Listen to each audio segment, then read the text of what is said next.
In this video, I'll show you how to improve your variable product attribute on your WooCommerce store. So without further ado, let's get straight into it. So throughout this video, I'm going to show you how to transform your variable product attribute from being like this to more something like this, okay? Something more visually appealing so the customer can quickly go ahead and choose the particular attribute in which they require and then just add it to their basket. So typically using this method will increase your add to cart rate up to 15%. So if you want to create a similar setup on your WooCommerce store, the first step is to head over to AovUp.com. Go ahead and download the variation swatches plugin by AovUp. I'll leave a link in the description below. And with that being said, let's head over to our dashboard.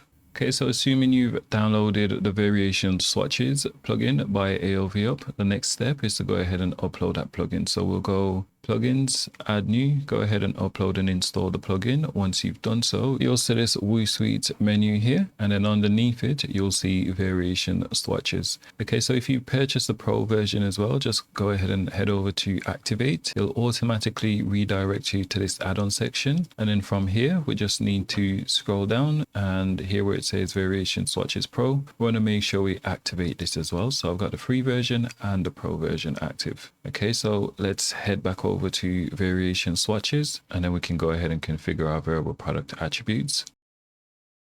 So just a quick overview, we can convert our product attribute from a drop down into a color swatch, a image swatch, a radio button, or even a label as well, or even an image swatch as well. Okay. And then we've got some other cool things we can do with this particular plugin. For example, when a customer is hovering over a particular swatch, we can show them an image preview of that particular swatch. Okay, so it just reduces the time. Typically from the stores we work with, it can help increase add to cart rate by up to 15%. Okay, it's just a lot faster for the customers to be able to visually see the different size and options that you've got available for that particular product option. Okay, so throughout this video, I'm just going to create a label swatch and a color swatch. Okay, so I'm going to enable this color swatches here. Okay, and then I'm going to apply this color swatch to our color attribute. Okay, and then we'll have to configure the different colors, but we'll do that in a minute. Let's enable our label swatch.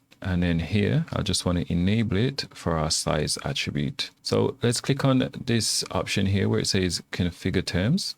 So I'm going to open this in a new tab, and then I'm just going to save changes here. And then here it's taken us directly over to our attributes option, and it's already selected this color attribute for us. So I've already gone ahead and mapped the different colors to the label. But in your case, let's say, for example, this yellow color, we'll just click edit, and then we'll have a color picker here. So we can say this one's a yellow option. Okay. If you know the hex code as well, you can just paste it in here, and then we'll just click update, and then we'll head back over to the color attribute, and then here we'll get a preview of the color that we've already selected. So just go through and do the same for all your different attributes which you've got. Okay, so let's head back over to the main attribute section. So under products and then attributes, and then for sizes, we don't need to do anything here.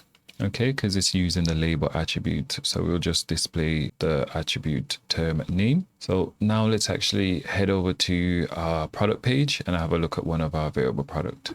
Okay, for example, this option here. So let's go ahead and click on it.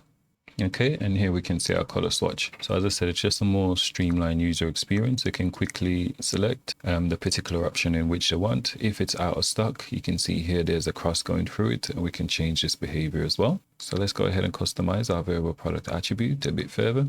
Let's head back over to our dashboard, and then we'll scroll down. Let's go ahead and enable. We can enable the tooltip. We can enable dual color as well. And for the out of stock behavior, here we're just blurring it out with a cross through it. We can blur it out without the cross, and we can just hide it completely. So we can add an attribute fee as well if you choose. And we can limit the number of swatches displayed on a single page. If we navigate to design, we can tweak the design as well. If we click on shop/archive page, we can enable our swatches on the shop page. So on the shop page, here we're displaying all the attributes, right? So if we wanted to only display, let's say, for example, the color swatch, then we can do that as well. So we would just go ahead and enable this option here. And then we'll select that we want to display the color attribute as the main attribute that will be displayed on the shop page. We can go ahead and tweak the design, but I'm just going to hit save changes for now. And then we'll refresh our shop page. Okay, and this is a lot more tidier. Okay, so all we're seeing is the color attribute. And if the customer clicks on the particular attribute, it will change the image as well. Currently, I don't have an image set for these, but for this particular variation, I've added a custom image. Okay, so here we can just flick through and the customer can see that particular attribute. And if they want it, they can continue to the product page to complete their purchase. And that's a quick and simple way to improve your variable product attribute on your WooCommerce store. As always, if you enjoyed this video, please like and subscribe for more videos like this. And if you've got any questions, leave in the comment box below or reach out to support and we'll get back to you as soon as possible.